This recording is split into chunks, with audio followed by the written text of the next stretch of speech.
Vous avez une carte de visite. Ah ouais, non, mais le lien, je prendrai, c'est pas grave. Bon, alors, vous appelez Farid. Je m'appelle Farid Chenoun. Vous êtes de Paris? Oui, je suis de Paris. Est-ce que vous travaillez avec la compagnie ou vous êtes... Alors, non, moi, je suis historien. Moi, je suis historien de la mode, donc je suis un observateur et j'écris sur la mode. J'ai fait un livre sur j'ai fait un livre sur Dior récemment, j'ai fait un livre sur l'histoire du sac, sur... Et vous publiez ça? Oui, bien sûr. Ah, c'est publié. C'est publié en anglais même d'ailleurs.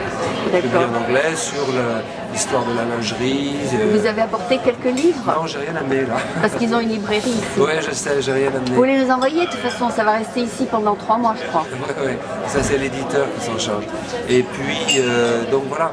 Et j'ai écrit un bouquin sur le smoking Saint-Laurent. Ah bon? C'est à ce titre-là que je suis là, puisqu'il va y avoir des conférences et donc on m'a demandé... Vous allez prendre des photos et tout, c'est ça? Pardon? Vous allez prendre des photos? Ah non, je ne vais pas prendre de photos, non, je vais faire... Mais le livre, il est illustré? Ah oui, il est illustré, le livre est illustré, il est fait, il est déjà fait. Ah d'accord. Non, mais les photos qu'il a prises, c'est pas pour votre livre? Non, ça c'est pour lui, parce que lui Goran, c'est un artiste, donc c'est un plasticien sonore. Donc, il travaille beaucoup sur le son, et il fait des tas d'enregistrements de choses comme ça qu'il utilise après dans ses installations. Qu'est-ce que vous avez à dire sur Yves Saint-Laurent? Parce que bien sûr, il est décédé, donc il ne peut pas parler pour lui. Est-ce que vous avez quelque chose de personnel que vous pensez de lui ou que vous connaissez sur lui? De personnel, on parle toujours de Saint-Laurent. Il est d'Algérie, n'est-ce pas? Alors, oui, il est né à Oran. Il est né à Oran en 1936. Pendant la guerre? Non, pas pendant la guerre, avant la guerre. Avant la guerre? Avant la guerre. Il est né à Oran en 1936. C'est le commencement de la guerre, quoi. Non, la guerre, c'est 39. 39, d'accord. La Seconde Guerre mondiale, c'est en 39. Et il est venu en France quand? Et il est venu en France à l'âge de 17 ans. 1950? Alors non, il est venu en France, peut-être un peu plus tard, en 52 ou 53, j'ai pas la date exacte, Florence. D'accord, il y a 56 ans à peu près. Oui, il est venu, mais parce qu'il avait présenté il voulait travailler dans la mode. Il avait déjà fait des modèles en Algérie? Oui, mais pour son plaisir, il avait pour les amis? Pour les amis, pour ses... Mais il avait une vocation, c'est ça? Il avait une véritable vocation. Mais c'est difficile pour quelqu'un qui démarre d'Algérie de démarrer une entreprise pareille. Ben oui, et donc il y avait un concours qui s'appelle le concours, à l'époque, il s'appelait le concours du secrétariat international de la laine. C'est vrai? Ouais. Et on demandait à des candidats, à des gens, des jeunes, de faire des modèles. De faire des modèles, de dessiner, d'envoyer leurs modèles. Et donc il y avait le concours pour le manteau, le concours pour la robe, et puis un troisième pour je sais pas quoi. Et en fait, il a été reçu premier. C'est vrai? Ouais. Il a été reçu premier, et ex aequo. Et vous savez qui était l'autre? Karl Lagerfeld. Ah oui, il est toujours vivant, lui. Oui, il est toujours vivant. Et ils avaient donc tous les deux, ils avaient 50... Mais ils ont gagné un prix en argent? Ils avaient le prix, c'était... un peu d'argent quand même? Non, je crois pas. Je crois que c'était surtout que leur modèle serait dessiné et vendu, serait réalisé et vendu dans les ateliers, une grosse boîte? Dans les ateliers de Balenciaga. Ah, d'accord. De Balenciaga, non pas de Balenciaga, dans les ateliers de Givenchy. Ah, Givenchy, je crois que c'est ça. Très connu. Donc là, c'est comme ça qu'il a eu un petit pouce. C'est comme ça que l'aventure a commencé. Et puis après, il a réussi. Il a démontré qu'il était talentueux. Voilà, et il a réussi. Il a présenté son travail au directeur de Vogue à l'époque, qui lui-même a tout de suite vu la beauté, la potentialité de ce tout jeune garçon. Quoi. Ouais. Il n'avait pas 18 ans. Et un an après, Yves Saint-Laurent était embauché chez Dior. Vous mettez les chemises Yves Saint-Laurent? Vous mettez les chemises? Moi, j'en mets... Parce qu'ici, c'est très courant de faire des chemises Yves Saint-Laurent, même pour le public. Ah bah oui, mais bien sûr. Ouais. Donc les gens sont fiers quand ils ont une chemise Yves Saint-Laurent, ils montrent. Parce que c'est des chemises qu'on peut relaver pendant des années, pendant 20 ans, et elles restent intactes. C'est de la bonne qualité. C'est de la bonne qualité, bien sûr. Donc c'est pour ça que les gens sont fiers d'en posséder un ou une ou deux ou plus. Donc c'est non seulement de la qualité, mais aussi c'est de pouvoir porter son nom sur soi, c'est bien. C'est les deux, ouais. Et puis c'est le style aussi. Alors les chemises, je ne sais pas si Yves Saint Laurent, il a commencé à dessiner des modèles pour hommes très tard. Hein. Ah bon? Oui. Il a commencé par les femmes. Ah ben, surtout ça, c'est essentiellement Oui, ça. oui, c'est joli ça. Ouais. Donc donc vous avez déjà écrit un livre sur lui, c'est ça? Moi j'ai fait un texte, un livre sur le smoking. L'homme. Non, justement.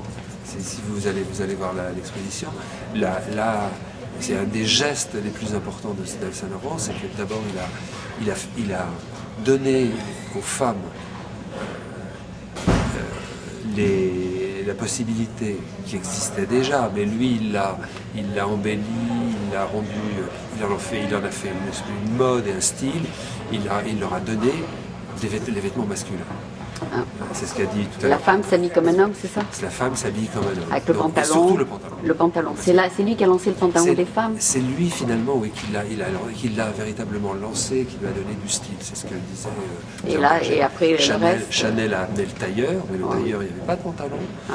Et Saint Laurent, il est passé à l'étape supérieure. En il a faisant amené le la pantalon. veste, mais avec le pantalon. Alors là, Et c'est le révolutionnaire. smoking. Quand même. Et en 1966, il a fait une collection où il y avait 2 smokings. Pour femmes. Pour femmes. Alors là, c'est Alors ça a été la lancée de. ça a été une véritable, entre guillemets, révolution dans ce milieu-là, dans le monde Oui, de la toutes les mode. femmes portent des pantalons maintenant. Et ça a été, c'était une époque où c'était pas du tout, bien sûr il y avait... Oui, ouais, c'était pas du tout bien vu de voir pour les femmes de mettre des pantalons. Non, c'était pas bien fait. Par exemple, les journalistes de Elle à l'époque, qui travaillaient à Elle et qui parlaient de ces problèmes-là, parce qu'il y avait, dans les années 60, dans la presse, c'était des débats. Comme on dit en anglais, it was a big issue. Porter un pantalon, pas porter de pantalon. Il y avait la mini-jupe juste à ce moment-là. Ouais, c'était joli la mini-jupe, mais enfin. C'est autre chose. Et donc, au journal Elle, les filles, les journalistes écrivaient sur ces problèmes-là, mais elle n'avait pas le droit de porter de pantalon quand elle savait au boulot.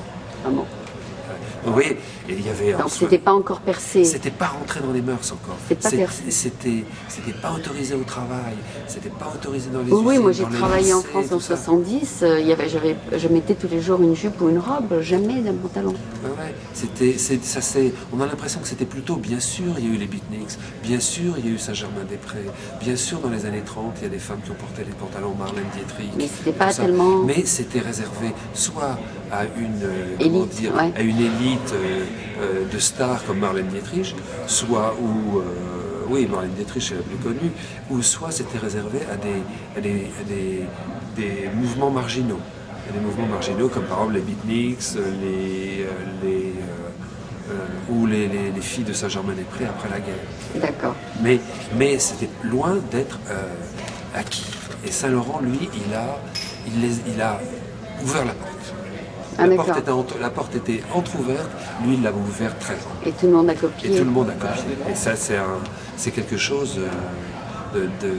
Et il leur a donné, pas l'autorisation, mais il leur a permis de porter le pantalon. Avec la veste et le pantalon. Et du coup ça leur a donné une espèce d'assurance supplémentaire. Ah oui, bien sûr. Une assurance supplémentaire. Donc c'était quelqu'un qui était très, il avait une espèce d'intuition profonde de l'ère du temps, de ce qui se passait profondément dans la société. Profondément. Et ça, c'est très très rare. Très très très rare. C'est ça qui fait un grand couturier ou un grand styliste. Et il a traduit ça dans des vêtements. Ouais. Il a senti quelque chose qui se passait très profondément. Et Françoise Sagan a très bien résumé ça à l'époque. Elle a dit, Saint-Laurent à l'intuition profonde de ce que les femmes veulent. Ah oui. L'intuition profonde. On est vraiment dans les profondeurs de la femme. De ce qui se passe, des femmes, de leurs évolutions, la manière dont les choses bougent dans la société. Et lui, il avait cette espèce de sixième sens, comme un sourcier. Il savait ce que la femme aimait. C'est un sourcier. Il sentait où était le earthquake, où allait venir, où c'était. Et lui, il a mis des habits là-dessus. Il a dessiné des formes et des vêtements pour que les femmes aiment. Et tout de suite, et ça a été, personne n'avait eu l'idée de le faire. Ah oui. Personne. Mais le monsieur qui a parlé là, c'est C'est qui? Pierre Berger. Pierre Berger, c'était son Alors, partenaire? Alors Pierre Berger, c'était son partenaire, ils se sont rencontrés en 1958 et c'est lui qui a été véritablement, comment dire, la cheville ouvrière